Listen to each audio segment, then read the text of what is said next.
Hello, I'm Diane Morgan. If you know who I am, you know who I am. If you don't, who cares? I'm here to explain Italian Time, a holiday phenomenon where Italians throw away their clocks and gather for eternity with San Pellegrino. I've been at this party so long that I've eaten 5 courses, hugged someone's grandma twice, and been offered a job in the family restaurant. So this holiday season, make sure to bring enough San Pellegrino to last you through the meal, the after meal, and the entire goodbye ritual. San Pellegrino, holiday on Italian Time.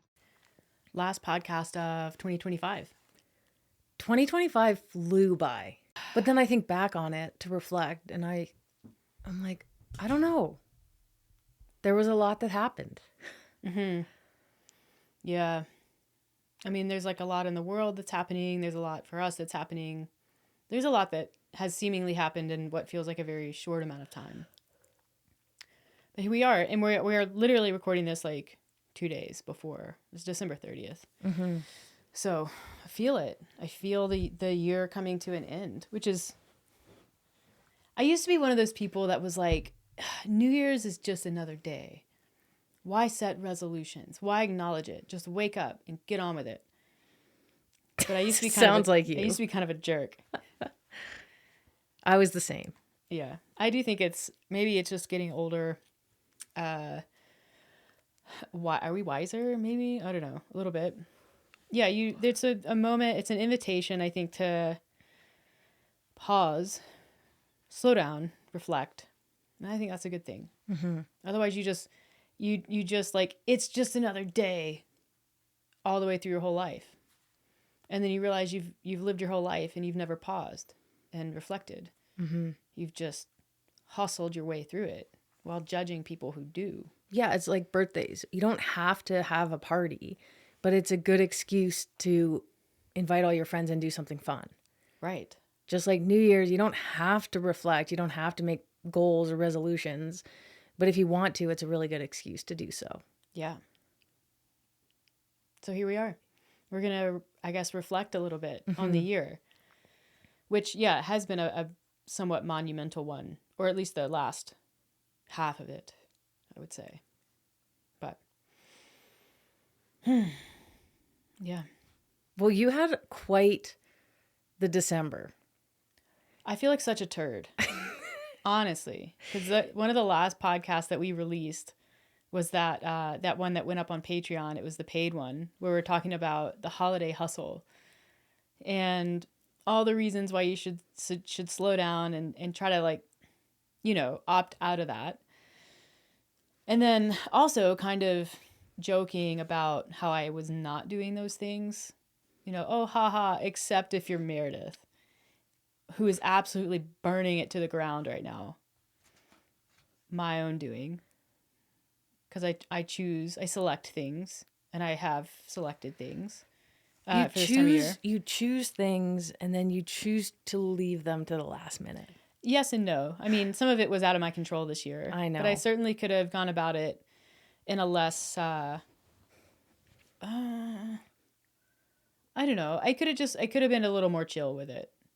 But when I care about something a lot, I don't tend to be chill about it.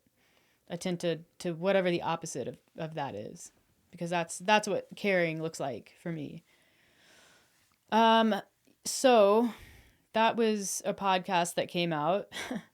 And yeah, I guess the weekend before, this is the craziest thing. This is one of the craziest things that has happened to me in my adult existence. Besides getting a divorce, coming out as gay, moving across the country. Besides those things, I would say, as far like in terms of everyday life, lived experience, this one was up there in weirdness and impact and fright factor. Mm-hmm. You know that feeling when you're sort of on the verge of getting sick, you feel like you might have something sort of brewing? Yeah. For me, it usually starts in my ears. I think I had ear trouble for so long, and I have nasal issues always. So I felt my ears kind of getting a little clogged and burning, probably about, honestly, like 10 days before this all happened. And I remember we had an invite to a party on a weekend. And I said, I feel fine, but I feel like I am just like teetering on the edge of getting sick. So I don't want to go to this party because I know if I go, I will get sick. That's what's going to happen. And so we didn't go, and I felt okay the next week, but still sort of like not quite 100. No specific symptom, just feeling like there's still something back there underneath the surface. Literally. Yeah. Foreshadow. Foreshadow. Just light foreshadowing. I think it was maybe Friday before the Christmas holiday. I started to feel during that day a little bit off. And then I remember that night, I did not sleep. My throat started hurting. My ears were clogged. Was that the right timeline? Yeah, so the 19th of Yeah. December, which is like right as work, essentially the last day of work for us before our break was going to begin. Yeah. And you were supposed to go to Calgary on that Sunday. Yeah. Yeah. So I didn't really sleep at all Friday night into Saturday. I slept until maybe 1:30. And then it was one of those things where every time you swallow, it just like really hurts. And something's making you do that more often. I don't know. Like, do you swallow a lot at night? It's one of those things I never think about it. I don't know. I think when something hurts, at least this is what I do. I'm like, just try again. See if it hurts this time. We need data.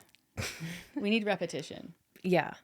Or maybe you're just so aware of it because it does hurt that it feels like you're doing it more. Yeah. That's what I think probably happens. You probably passively swallow your saliva at night, sort of nonstop.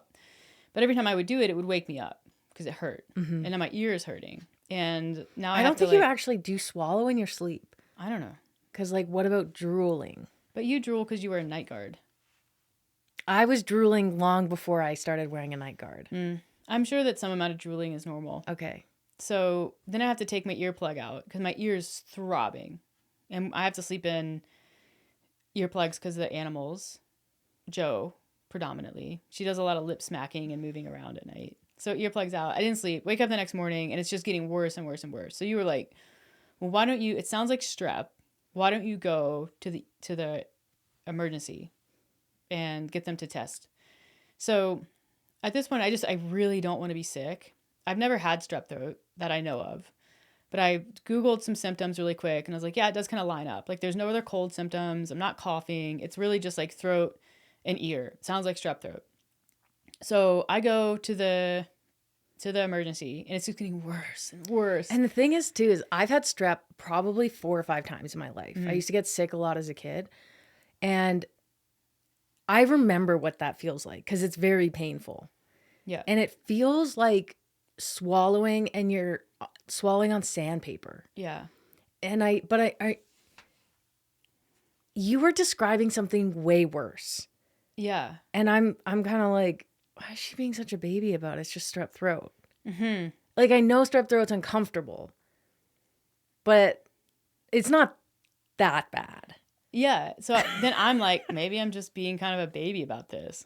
So I go into the emergency. You were like, well, do you want me to go with you? And I'm like, I'm not someone who normally needs a handler. So I was like, no. Like me. Yeah, you definitely would have to have someone. I was like, I'll just go. Like, you don't need to waste your day doing this. So go in. The good thing about Fernie is it's the hospital is 6 minutes away. It's not usually that crowded, which it wasn't. So you're in super fast compared to if you go to Calgary or if you're in Vancouver, you'd be there all day. Can you imagine? Can you imagine what I had going on dealing with that kind of hospital? I mean, we've been to the Calgary urgent care. We have. And then I've also been I remember I went with my dad once. I had to drive him because he cut his finger really bad. Oh, yeah. And we left. Yeah. He's like, screw it. I'll just tape it. Yeah. Just get some glue. Because that's how long it is. It's Yeah. hours and hours and hours. Yeah. So anyway, you were Unless in and you out. have something really bad, which I guess is Right. like kind of how triage works. It's how it should work. It should be Yeah. hours if it's not like So really, I mean, in a really bad situation is more like a blessing in disguise, depending sure. on the city you're in. Yeah. So, yeah, it's in and out pretty quick. I go in, I explain the symptoms to the triage nurse. I wait a very small amount of time before I see someone and basically get a throat swab for strep. And then she's like, well, do you want nasal swab? Do you want flu and COVID too? And I was like, should I? Would I? Like, she's like, it would just be purely academic. You can't do anything about those things. But if you have them, it's nice to know. And then I was thinking, like, well, yeah, we'll probably see people. So it would be nice to know. I've never had one of the COVID tests where they go all the way up in your nose. Ouch. That was fucked. Did they touch the brain, do you think? Yeah. And she did say this is going to feel awful. Oh, geez. And it did. So yeah, I have that. I got that swab, flu, RSV, and then the throat swab for strep. And she's like, I'm going to give you a day of antibiotics, like one day, because the pharmacy won't open until Monday. So this will get you through Sunday. But don't start taking them until you get your strep results back. Because if it's not bacterial strep throat, then antibiotics aren't going to do anything. You don't want to take Except mess up your gut. Yeah, and I'm like all for antibiotic stewardship. Like I do not take antibiotics unless it's like implicated, because it's just not a good thing to be doing. Right. So I was like, no problem. I can like definitely wait it out. Oh, and then like side story. I was in the ER in September because I crashed my bike, which I think we talked about. X-rayed, no brake. And so I was like, I wanted to get an MRI because that wrist thing is like, this thing I have is not healing up. So I asked her if she would write a referral for a private MRI. So I just go pay for it and get it done, take it to the PT and figure out what needs to happen. And she was like, yeah, I can do that. But let's do another X-ray first. I was like, all right, whatever. That's fine. If that's the criteria. So they do another X-ray, do a couple additional angles that I don't remember them doing in September. Not like I don't remember. I know they didn't do them in September. And that thing is broken in 2 places. Can you believe that? I can. Because it has felt broken since September. Anyways, okay. That's another story for another time. It's not a very interesting one. No, I wanted to include it in my day. It did happen. Therefore, so I leave with my antibiotics that I can't take. And I go home. Things are getting worse during the day, which is weird. Because usually things get better. So the results for COVID and RSV and the flu came back that night. And they're all negative. So I'm like, all right, cool. I don't have those. But no result on the strep yet. So go to bed. And this is the most detailed telling that you could possibly do. Wake up on, okay, I don't wake up. I never went to sleep again. So it's like, can't sleep. Even worse than it was. And at one point, you were supposed to leave for Calgary that day, Sunday.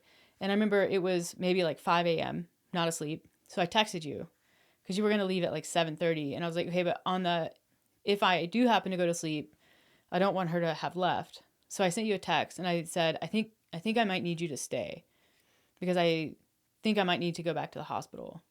And this is getting worse. It was starting to feel like I couldn't breathe. Definitely couldn't swallow. It was like I was spitting out my saliva. Like there was no swallowing. And I felt like really restricted in my throat from like an airway standpoint. And I was doing some Googling and they were like, oh yeah, definitely go to the hospital. So you get up whatever time. It's like 6 a.m. I think on Sunday. Come downstairs. I'm not asleep. And we basically like pack up and go to the ER right away. Well, I know you, and I think for you to say that you need to stay with me is a pretty significant thing. Yeah. So immediately I read that text and was quite concerned. And when you say you can't really breathe or swallow, it's like, we got to go back to the hospital. That's scary. Yeah. And I was kind of worried, like I'm the one watching the animals. I'm like, what if I do just end up in the hospital? Someone's got to like take care of our house and our pets, which I'm sure like whatever neighbors would do it. But yeah, you stay. But the neighbors don't know all their nicknames. They don't. And like Mel probably wouldn't come out and see anybody. Yeah. It's a whole thing. So yeah, we went to the ER. It was like 6:30. The triage nurse was like, oh, you were in yesterday. And I was like, yeah, things are way worse than they were yesterday. I can't breathe. So we get sort of put back into bed like right away. And I like lay down and kind of fell asleep while we were waiting on the doctor. And it was shift change time. So like the night doctor was rotating off, day doctors rotating on. This guy comes in eventually after like 30 or 40 minutes probably. And it's like, oh, I'm Dr. So-and-so, like does a quick exam and was like, oh, you're presenting with a paratonsillar abscess, which I had kind of figured out because I was Googling in the middle of the night. So I'm like, I think it's this. I didn't tell him that. He did it himself. He didn't need my help, thankfully. And then starts explaining, like, you know, the only way to get rid of that is to drain it. And starts explaining in like pretty great detail how that's going to happen. And I just like, I'm not a fainty person, but I was like, I'm going to pass out here. You went past white and turned yellow. I was concerned you also had jaundice. Yeah, it was a lot of like syringe talk and like scalpel and butterfly clips and cutting the needle down so we don't hit your carotid artery. And, like, And then what would happen to the pus if it went into your mouth? yeah, he's like, if there's a lot in there and we don't aspirate it off, it could fill up your mouth and then you might inhale it and then you might yada, throw and then you up. might throw up, and that's really bad. We definitely don't want that to happen. And I was just like, bro, I was just asleep. I haven't had anything to eat today. You are coming in with a lot of language that I'd rather not be hearing. So he's like, how do you feel about that? And I was like, sounds awesome. And he's like, all right, well, you don't look too good. He's like, so I think we're gonna give you some fluids. So they move us in this little like surgical suite area that isn't actually surgical suite because you're in there with your like plain clothes, and hook me up to fluids, like a liter. And I just like laid there, came back to life.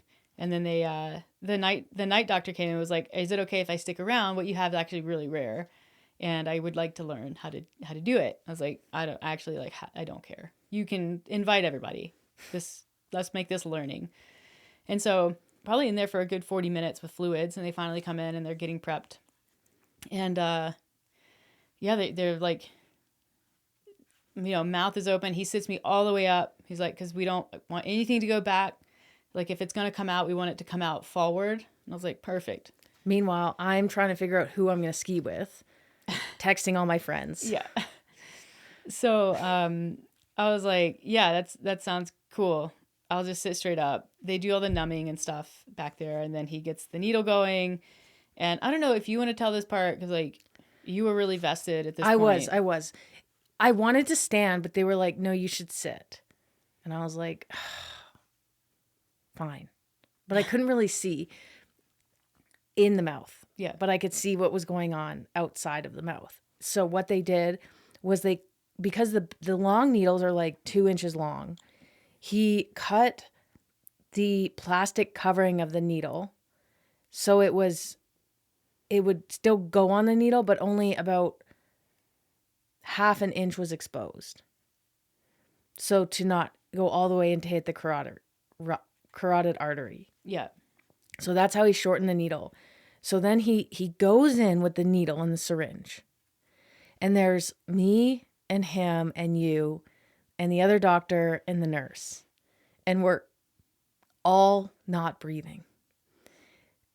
Hoping so badly for pus to come out of that syringe. And he slowly slides back the syringe. Nothing. Yeah.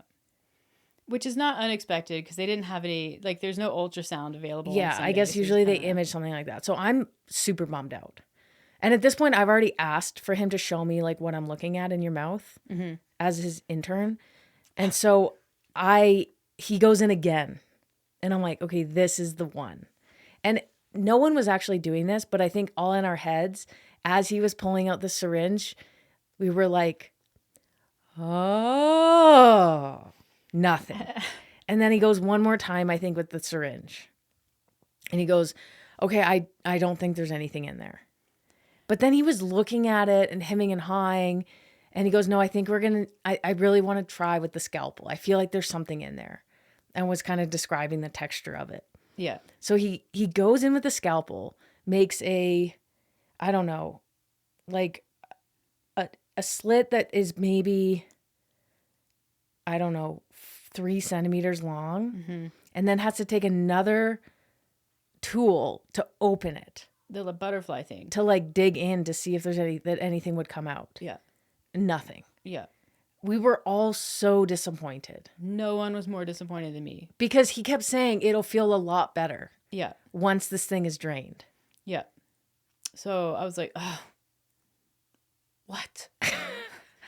So then they're like, okay, what we're going to do is start you on a 2-week course of antibiotics. We'll bring in the pill and some water. Just like take your time. And once that's done, you can leave. Yeah. Because it was like, what you have is the pre-abscess. You have cellulitis. Yeah. Which is like, you leave that, it becomes an abscess. Or The abscess is just further back than we're able to get to right now. Right. And if that's the case, you have to have a CT, I think, to see it. And you'll basically take antibiotics. As soon as you stop taking antibiotics, it will come like surging back. Right. So that's still a concern. Yeah. So you take the horse pill of an antibiotic. Oh my God. I was like, what? Is this am I getting punked? Like the person that It was the can't biggest pill swallow. I've ever seen. I can't swallow. Like I've been spitting out my saliva like most of the morning. And now I have a sliced open mouth. And they're like, here's your pill. And it was a horse pill. Yeah. With like it was like maybe an ounce and a half of water. It's like, what? Yeah, it was comical. Yeah. So anyways, we get home. And you have to take your Tylenol and Advil because apparently that's going to help a lot, which it does. It did. Yeah. So I line up my 6 pills, 4 Tylenol or 4 Advil. Is this the 2 whole Tylenol. episode? No, we'll get to it. But I'm like, it was so painful just to like, paint the picture. I would like take a pill and then weep. Like have an actual sob for like, I don't know, 15, 20 seconds, a minute, muster up the courage to take another one. It probably took me 10 minutes to take those pills.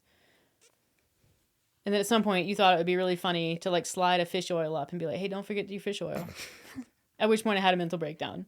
You started crying more. Yeah. I don't regret that joke. Not one bit. Well, we can laugh about it now. But then you started feeling better. The pain meds help for Yeah. sure. And then you went back to urgent care just to basically get checked up on. And the Monday. doctor was like, you're doing a lot better. Yeah, If you need anything, here's my number. basically. And then, yeah, you made a pretty quick recovery after that. Yeah, it was like 3 days in a row.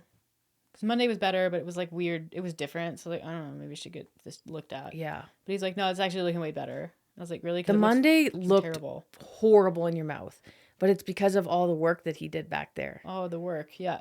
It was black and blue. Yeah. It was gnarly. So that was my lesson of the holiday season. This is what happens if you overcook it. Because I kept saying, well, what's going to happen at the end of all this? Are you going to crash and burn? And you did. But Yeah. not mentally. It was more physically. Yeah, which is weird because usually I'm a mental crash and burner. Mm-hmm. Yeah. I held in there mentally. You did. Yeah. Thank goodness for that. So, one of many lessons this year. Let's reflect on your 2025. What lesson? What are the lessons? Do you want to share one? Yeah.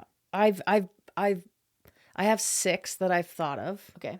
There are probably many, many more lessons that I've learned over the course of the last year, but a couple that have stuck out for me. I've split it into 3 categories: sports, work, and relationship/personal. Okay. So sports, the sports ones aren't as good, but I think even in small doses, consistency is powerful. And I'm someone who, when I want to do something, I tend to go all in on it. With triathlon and swimming, it's not my favorite thing to do, but it's something I still want to get better at to serve the purpose of being better at triathlon. And I was told on a couple occasions that I needed to swim 4 to 5 times a week to improve. And I don't have 4 to 5 times a week to swim. So I swam 1 to 3 times a week, depending on my week, because I like to prioritize my other training, so I like it more. And I got a lot better.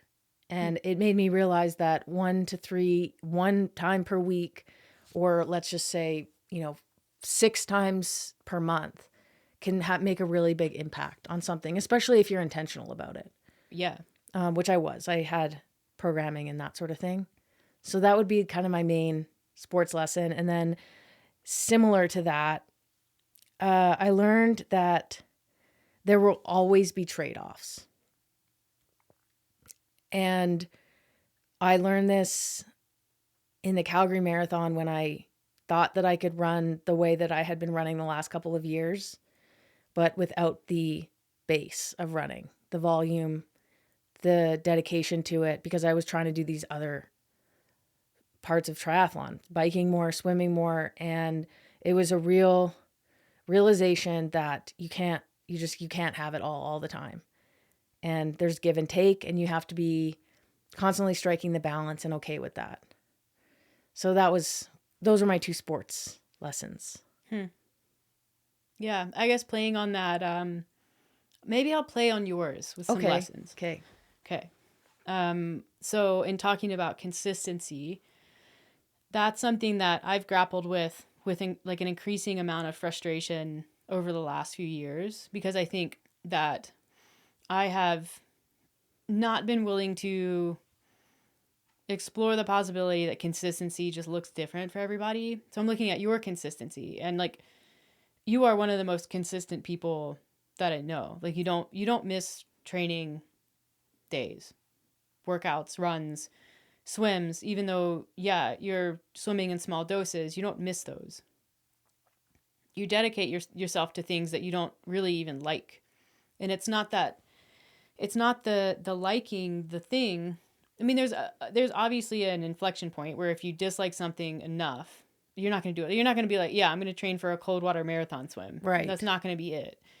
But you can not like swimming and still appreciate the process. And so there's that sort of the struggle, the gray area, the process, the improvement, and the dedication to it. That's where you live, and that's what you enjoy, especially if it, I think, manifests in, improvement in a sport like triathlon or running or whatever it is. We actually like running, I think. Running in cold weather would be in that gray area, I think. Mm-hmm. Where, for me, I am not that person. I have to like the things that I do to some degree.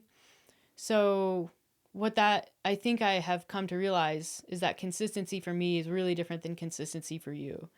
And I can still have consistency, but I need to be able to pick it up and put it in various places. And it's not even always sports. Sometimes it's work. Sometimes it's creativity. Sometimes it's purposeful relaxation. But even like within the sort of sporting world, being able to shift back and forth, have a periodized season where I'm not just always biking and strength training. It can ebb and flow. And I think because I am that person, and I'm learning how to put my consistency in different places and allow that to have different results at different times of year, I'm noticing that I just ebb and flow more than you. And it's felt good to acknowledge that and to name it. I think I still struggle with it sometimes because I have my reference point of what things felt like when I really was like, it's not even consistent, it's manic with certain types of training. And it's really easy to forget how miserable those times were and only think about how awesome they felt sometimes. Mm-hmm. So that's a work in progress, but it's a lesson. It's something that I've been able to kind of name and hold space for differently this year, especially like the end of this year. Yeah. That's a good lesson. Mm-hmm. What was your other one? There will always be trade-offs. Yeah, I mean, I think that's the same. Like that, what I was just saying about consistency is that's all about trade-offs. And you have to accept that you can't have it all and do it all the time. I think that's maybe there will always be trade-offs is a bit of a negative way of spinning it. I don't necessarily mean it to be negative. It's more there will always need to be a balance because we only have so much time, so much energy, so much capacity for improvement. And you cannot do everything all the time. You're even not even improvement, like capacity for quiet moments, mm-hmm.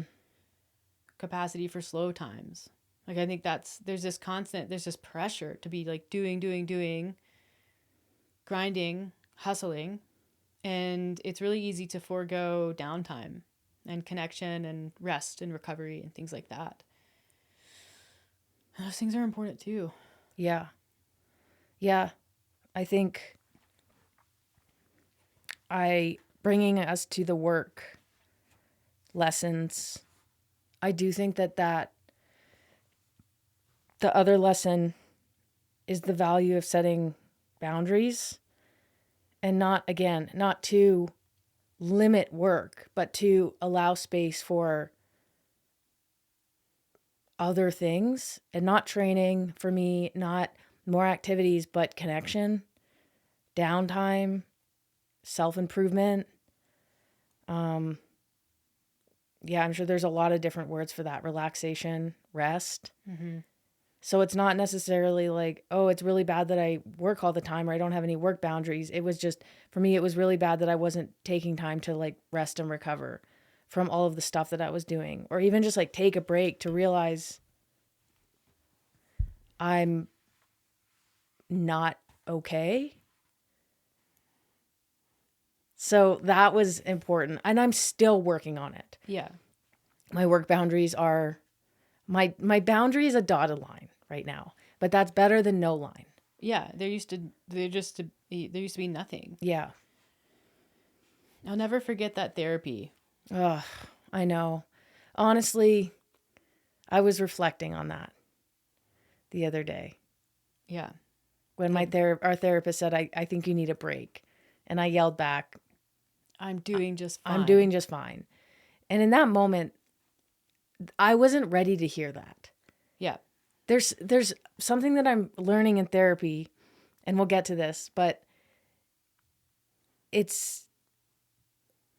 we recently watched the documentary with Andrea Gibson. What's it called again? Come See Me in the Good Light. Come See Me in the Good Light. Worth watching for sure.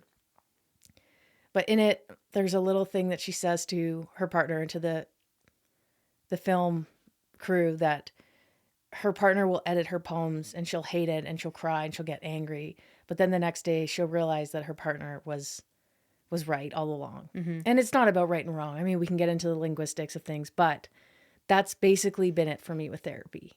I will fight tooth and nail in the moment. I will not be accepting. I will cry. I will get really angry. I will shut down. I will dissociate. But then like the next day or the next week or even the next month, I can look back and think, nah, she was right.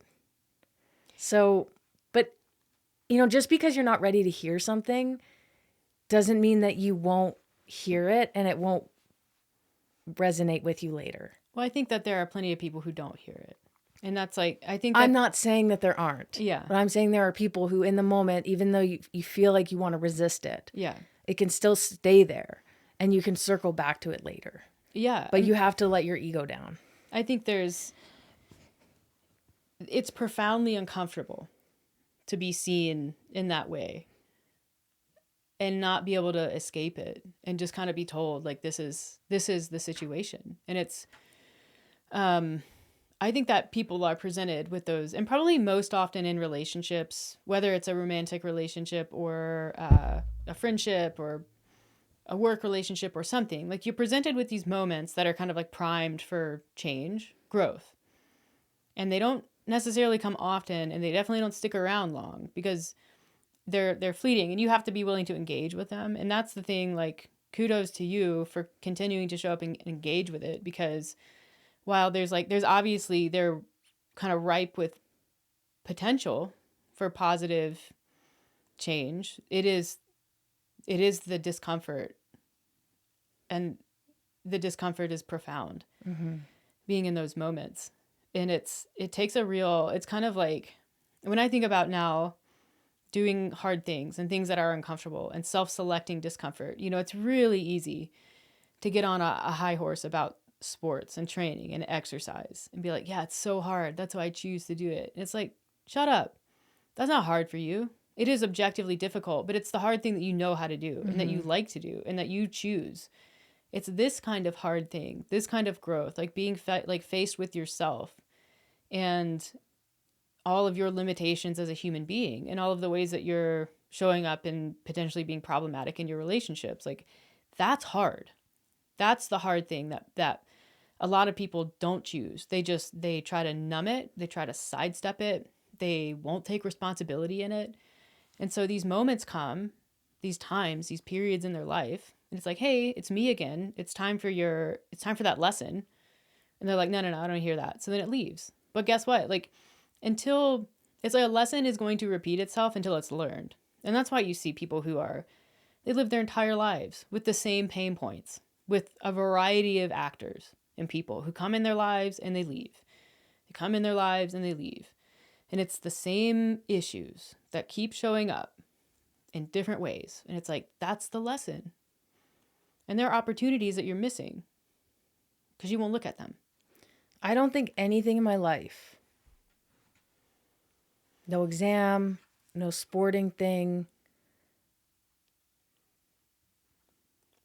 I mean, maybe the thing that could come up would maybe be the loss of my sister. But despite that, nothing has been as hard as being open to someone that you love tell you how much and for how long you've been hurting them. Because you can be told that, and I was told that for years, but I wasn't ready to hear it. And when you're actually ready to hear it and you sit down and you commit to hearing it and staying put and processing it and taking responsibility for it and learning why and how, it is excruciating. But if you never do that, you continue down the exact same path. And by hurting other people, you feel the ramifications of that. Yeah, and it's when that's the pattern and you are hurting the people who are around you, not your fault, by the way. But when those people leave, which they will, it reinforces to you that it's like now they've hurt you. Mm-hmm. And so now you're holding this hurt. That's really your own doing, but it's not the way that people see it. And so you get reinforced over and over and over again that people are bad and they're going to hurt you because they're going to leave you or they're going to set a boundary or something. And it reinforces this belief that it's not me, it's the world. When like, no, it was you all along.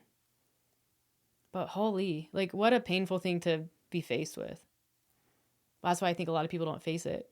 Mm-hmm. And that's why a lot of people just don't ever wake up. So. Yeah. But anyways, back to work boundaries. No, but no, I think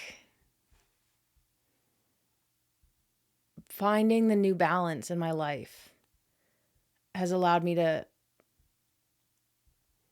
spend some time on myself and us, our relationship. Or maybe it's...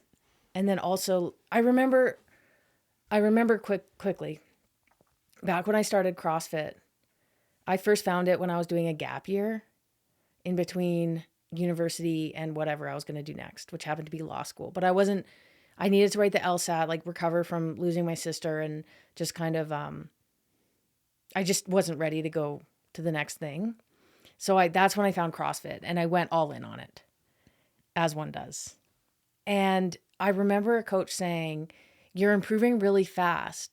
You're an athlete, but I think also because you don't have any other stressors in your life right now, that things are sinking in a lot faster. Like you're getting a lot of sleep. You're able to think about the movement, spend more time practicing. And then just like mentally, your brain can make connections stronger when there isn't as much noise outside of that. It's your singular focus. And I almost think that, especially this downtime, the last week and a half, and just setting a little bit more work boundaries, like changing my schedule up a little bit and just being a little bit better about things and having more dedicated time for work, which makes me better at my job, but also allows me time to do this work. And taking, dialing back my workout volume and stuff like that. And yeah, it resonates in other areas. Yeah. And there's probably to some degree being drawn into the work is what facilitates better boundaries. Yeah. You want to. So I'm going to protect this. Yeah. There's something worth protecting here. Yeah. And that kind of brings me to the next lesson, which isn't maybe a lesson we learned this year, but I've generalized it to other things, the constrained energy model, which kind of goes back to the first few lessons that we learned, which, you know, it's always give and take and that sort of thing. But it's so easy to think, I'll just do one more thing. We have a business, we'll just start another business and we'll double our income. We'll double our community. Oh, I'm running, I'll just add biking and then I'll be good at running and biking and my running will stay the same. But that is so not the case. You start a new business and guess what happens to the initial business? You not only now have one super successful business, you have two moderately successful businesses. Or sometimes, you know, the pendulum sways a little bit more. You're really good at running, you add biking and swimming, guess what? Your running isn't as good. How can it be? Yeah. It's easy to romanticize this idea that we just have this unlimited amount of time and energy. Oh, if we just prioritize this. Well, you can't prioritize everything. And so that it kind of reinforces this, it is important to set boundaries, not just with work, but with everything. Yeah. And figure out like where you can kind of find that perfect balance for you in that moment of time. And that balance is going to shift. It's going to sway back and forth depending on the week, the month, the year, where you're at in your journey, where you're at in your career, as a parent, whatever it may be, as an athlete. But you can pick that consistency up and put it places. Yes. Yeah.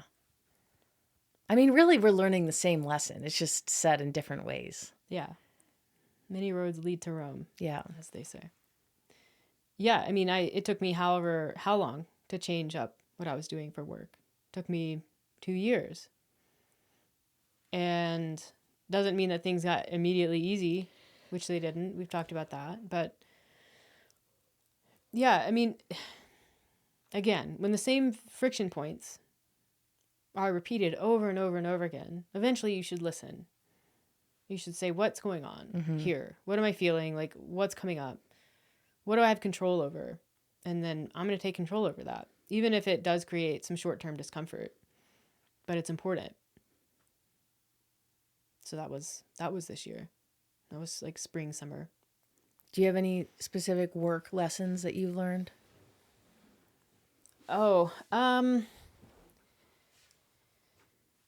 yeah, I mean, constrained energy model, constrained mental model, like it's all the same, which is to say, you know, during this time you're setting boundaries and having more time available for self-work. I have the same observation and same feelings, but also there's some ease returning to my creative work. There's some ease returning to my workflow that hasn't been there. And you don't realize how much of your emotional energy you're giving away to something, to just managing, to just surviving, until you start to have it back. So the feeling of there's never enough time, I'm constantly anxious, I am coping in maladaptive ways, I feel myself avoiding things, I can't focus, I can't produce, I'm frustrated. Those are not symptoms of a personal problem. They're signs for me. And even in like the last few months, I've reframed how those things feel when they show up. So when there's avoidance that shows up, it's like, okay, what's going on that's making me feel this right now? And being able to be with that tendency and be with that coping mechanism helps me figure out what's going on rather than avoiding the avoidance, avoiding looking at it, because I don't have the energy. And so that's a long-winded way to say, yeah, there's some ease that has come back, but even when there's dis-ease, when there's difficulty, when there's friction, I'm looking at that in a different way. And I think for both of us, me maybe earlier in the summer with like finally making changes to my work life. And then in the fall, when we started down this path, the feeling of that, like that kind of like gnawing, there's something wrong, like there's something not right here. There's like that I know something needs to change. I don't know what it is. I also know that I don't have time for it. That need to change doesn't, I think rarely comes at a time when you are ready to make that change. when you feel like you have the bandwidth and the capacity to do it. But I think that's a testament to how underwater we can get ourselves and what happens when you just push things off and push things off and push things off. The need to change becomes, it goes from being like a tap on the door, like knocking. Hey, have you thought about this? Can you maybe let me in so we can have a talk? It goes from being a gentle request to someone's just like bulldozed your front door down. And it's like, hey, motherfucker, it's change or die time. And Those are the exact words I was just thinking. Which is like, it sounds ridiculous, but that's it. And I don't want to downplay the, I guess, yeah, to be very frank and very honest, like shit was going sideways in a hurry in September. Like, I don't know. I had some sort of an awakening. There was some catalyst, but it was like all of a sudden that happened to me.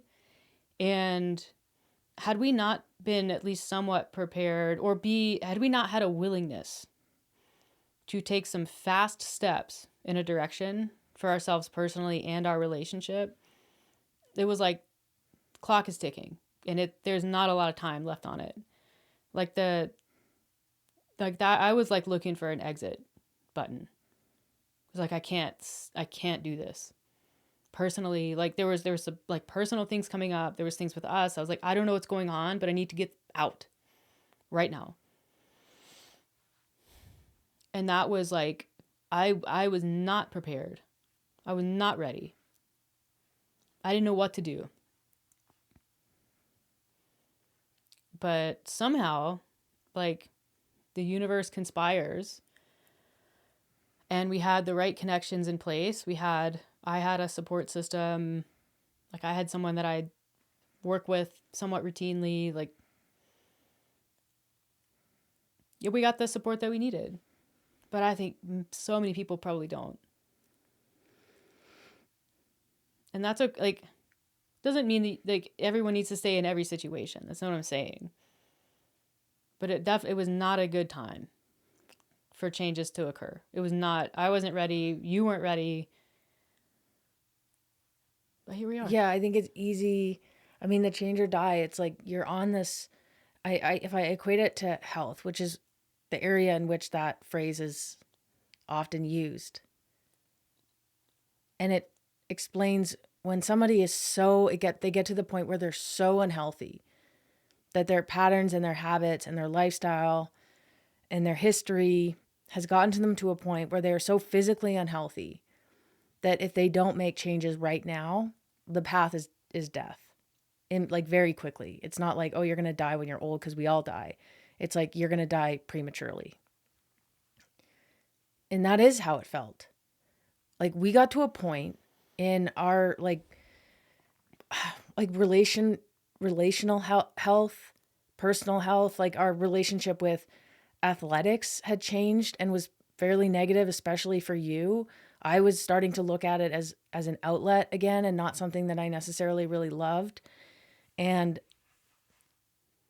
I think we both kind of came to the same point where we had realized we had tried changing ourselves, and we were trying. It wasn't working, and it just came to a head where it was like, okay, we cannot keep going down that path. Like we were trying and trying. I was trying, but I was trying in the same way that I always did, and in ways that were making things worse. So it was a change or die. And it was like, for us, it was change or implode.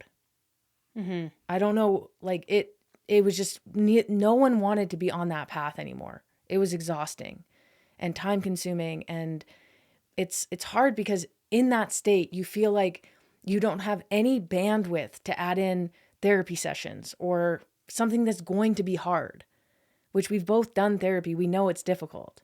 So adding that on seems so like one more thing. But when that one more thing isn't one more thing, it's the thing that's going to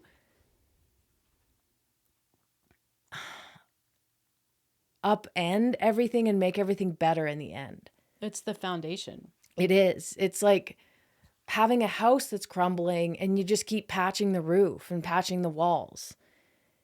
Like it feels like one more thing and you're just doing the bare minimum to get by. And you're like, well, at least it looks good to everyone on the outside. Right? Let's just repair this one little argument and move on and pretend everything's fine. And, you know, things are good for a couple of days, but then like another crack occurs. Oh, let's just quickly patch it up and move on. That's basically what we did until we finally were like, the whole house needs to be rebuilt. And you think that you don't have time to rebuild the house because you're barely having time to repair little patches. But you don't have an option. Like you have to fix the house or the whole thing is going to burn to the ground, crumble. And that's where we were at. And that's the change or die. Yeah. And it's like my lesson that I have written down is it's okay to change. And I would actually amend that and say, not only is it okay to change, it's actually really important that you do experience change and evolution. And you're not just held in one single state, either by yourself or someone else, because that's what's most comfortable. Because like if you change, you're going to make other people uncomfortable and you don't want that. So you're just always going to be the way that you've always been, to placate and to not deal with the temporary discomfort of being like, well, I don't really like how things are right now for me personally. So I think I'm going to make those different. Like you can come along with that or not. Mm-hmm. And the reality is like, it's inevitable that people do change. Are they just changing behind closed doors? You can't live your life without changing. And would you want to? Like how much, there's so much out there. There's so much enlightenment that can occur. And I think that's growing into a more conscious relationship with anyone, whether it's a life partner, romantic partner, parent, sister, friend, is not only allowing someone to change, but celebrating that change. Saying, I'm here for you as you do that. I'm with you. And it's like, it's not two people moving in a straight line, with their arms locked together. It's this kind of like, there's two individuals and they're weaving and they cross paths, and where they cross, like that's part of their relationship. But also part of the relationship is allowing people to be their own people and to change and grow and evolve and being like, hell yeah, I love this about you. And I didn't know that you were this person when we got together, and you probably didn't either. But like, I'm so glad that you are. And maybe you weren't that person when we got together. There's no way that you were. Yeah. I think it is scary. And when someone is saying, I want to be able to change, or I'm changing, and because of tendencies and patterns and a whole slew of other things and factors that we're learning about, the relationship struggles, which there are many theories why relationship struggles at a certain point in any relationship, or why people don't end up making it through in a relationship. It's easy for someone to think we're growing apart and like panic that change is the result of the problematic parts of the relationship. But what I'm learning for me is it's not the change that's the problem. It's the resistance to the change, because the change is going to occur. You're going to change. I'm going to change. Our relationship is going to change. Our lives are going to change. And when you're resistant to that change, that's the problem. That's when like the insecurity comes out. That's when trying to get your partner to stay the same, which, well, I'll talk about quickly in my last lesson, you can't. And maybe you change and you grow apart, but it's better to do that than change, and which is inevitable, and resist it to a degree where you ruin it before you have to. That's not the best way of saying it, but I think you get what I'm getting after. Yeah, it's no state is a final state. And, when people are stuck in this sort of power struggle part of their relationship, which it doesn't look like fighting for everybody. It just is that like, okay, honeymoon stage power struggle, which it's kind of funny. I was asking my therapist about that because she's a MAGO, which is just a framework. And so there's like the sort of initial relationship, the power struggle, and then the conscious relationship, which is you have your, sort of awakening after at some point with the power struggle. And I was like, well, how does that like normally go for people? Or like what timeline, like how long do people take? And she kind of laughed. She's like, I mean, I would say most people never get out of that. Like that the relationship is a power struggle from, basically a year in to death, to whenever it ends. And, I think if that's the way it is, and a lot of that is trying to hold people in place for your own comfort and for a lot of reasons, but it's like, no, you can't be this new person. Like that wasn't part of the arrangement. That wasn't the agreement. You can't change. Like this is not the person who I agreed to be with. And sometimes people are like, well, okay, I guess like this is just who I am. And so they just are that person kind of for their whole lives. And it doesn't mean that there's not desires to be different, but they're like, well, I can't be different because I am this way and she's that way. And this is just the way things are. But what happens when you like get older and you retire, or you can't do what you used to do or whatever? It's like, who are you then? You're not the things that you do. You've never been the things that you do. But where does that leave you? And that's a scary thing. Getting to that point. Rather than, you get to the point where you are in a conscious relationship and it's like, you can be whoever you want to be. And I love you, whoever that is. Whatever you do. You want to run. You want to make art. You want to rescue animals and rehab golden retrievers? Do that. I love that. Every single version and iteration of you. I don't love the things you do. I love you. You don't have to do anything specific to be my partner. And I don't want to have to do anything specific to be your partner. And that means that I get to figure out along the way who I am. That's independent of what I do, and how the things that I choose to do can help me understand who I am, but they're not what define that. Which also means that I'm in a position that if anything ever happens and my capacity to do those things is impacted, that's okay. Because I'm not those things. You still have your core identity. Yeah. Yeah, I like that.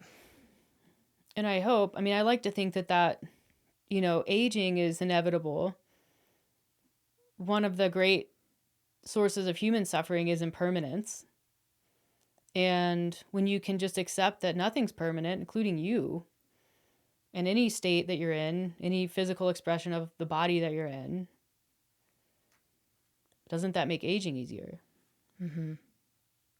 We'll see. Okay. I have two more. The first is, and then I'm going to finish on a banger, but the first is the importance in seeking external guidance.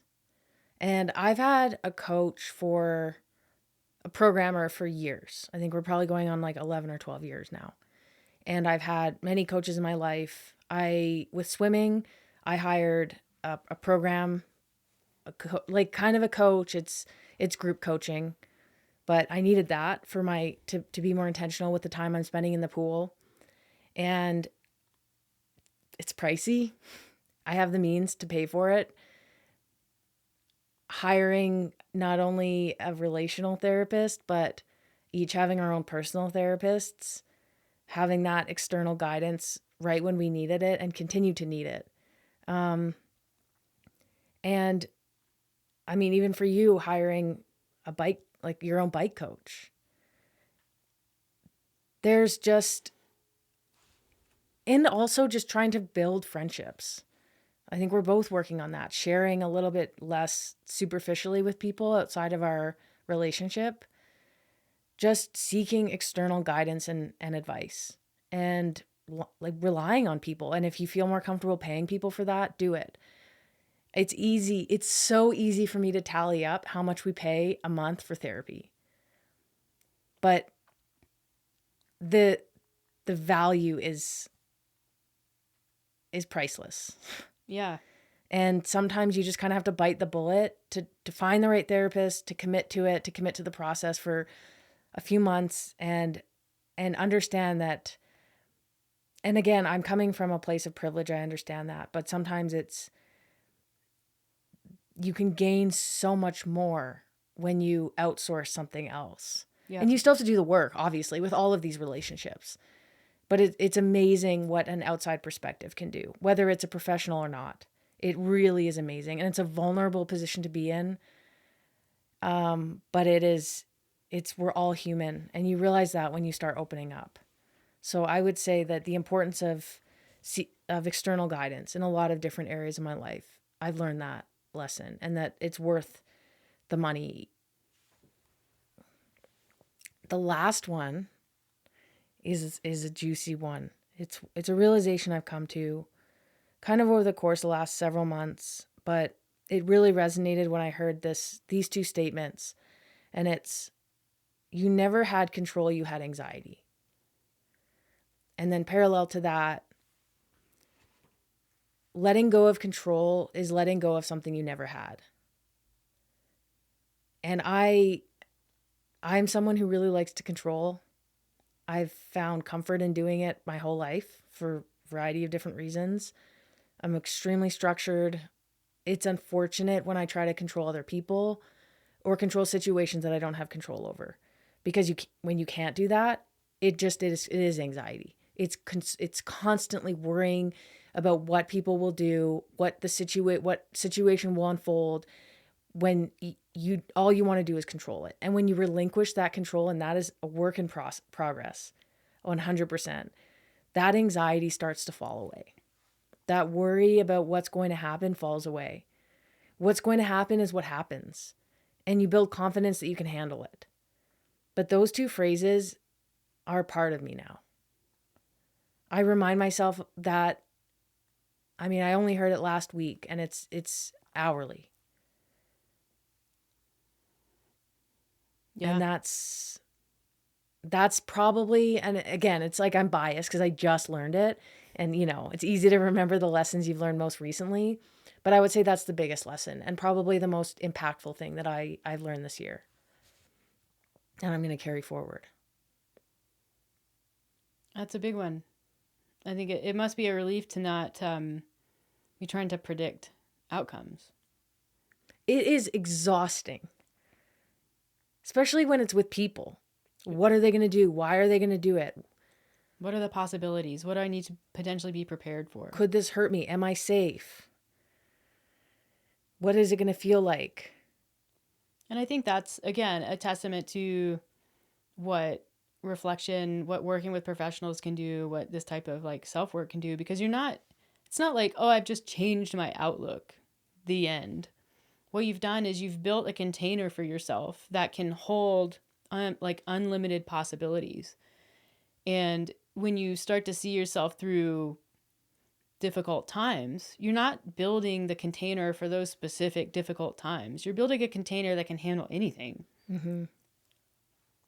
That's it. And when you start to build the confidence that comes from that is what I think allows you to hear something like, you never had control.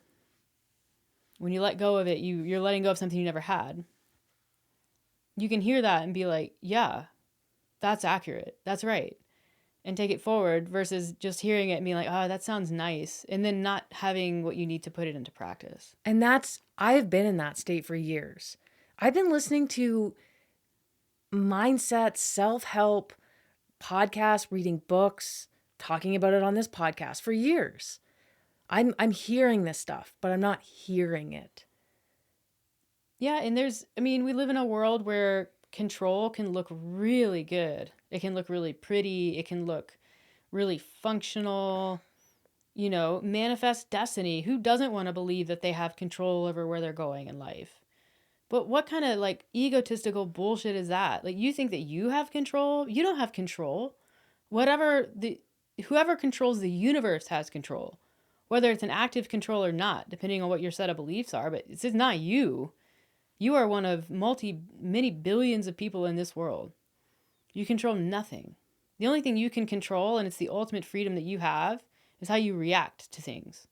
how you respond to situations. And if you can't control your reaction and your response because you're too busy conjuring up anxiety out of all the possible outcomes and predictions that you have, you control nothing. You can't even control the most important thing there is to control, which is yourself and your own mind. And you can't control your own mind if you think that you have control. Yeah. Letting go of control is letting go of something you never had. Never had it. And I'm still like processing it. You know what I mean? Oh, I know. There's part of my brain that's like, no, you did. You had it. You'll get it back. You still have it in some You'll get way, it back. you know? You'll see. You'll get it back. Right? Yeah, of course. And that's not going to go away. That voice just becomes one of many, and hopefully the quietest one. Yeah. The other voice is like, shut up, idiot. Go away. No one likes you. You've been wrong this whole time. You don't even Right? see it. Oh, well, more therapy talk. We'll maybe sprinkle in some science on the next few podcasts. Although I like this. And I think, you know what? I think that our society, and I might be biased based on what I see on my social media and what I'm doing for myself right now. I do think our society is moving in a direction with, self exploration in a different way than before, and healing and that sort of thing. So I don't know. I could be totally off base here. Spiritual. I mean, people are leaving organized religion en masse, but I don't think that means that people are not feeling spiritual and drawn to that. So it's like, yeah, let's consider the possibility that there's something much bigger that has control over this and that I have nothing. I mean, that's 12-step program. You have to buy into that idea, whether it's an active participant or not. Yeah. There's something bigger than you that has control. But anywho, 2025 lessons. Can't believe the year is over. Also feeling very excited for 2026. Me too. Yeah. I'm glad. I really am. I'm so excited for some travel we have, and even just our days at home and sporting events, connections. It's really going to be great. I feel like I've never been more ready to start afresh. Yeah. I'm glad, especially considering you were like me. It's just another day. I don't have any resolutions, but I still want to build some habits and continue down my path. Yeah, I think just continuing. Yeah. Is a good Continuing is resolution. my resolution. Forward momentum. Well, if you're here on December 31st, we appreciate you joining us on this weird week and appreciate all of the support across this year and previous years. If you've been here for a while, you've probably seen us and heard us go through a lot of this growth, and that is really cool and something that we're super grateful for. So thank you. And if you're newer here, we appreciate you as well, and hope that you get something out of this podcast and following us wherever you follow us, because we sure get a lot out of sharing and are grateful for the platform to do it. Yeah.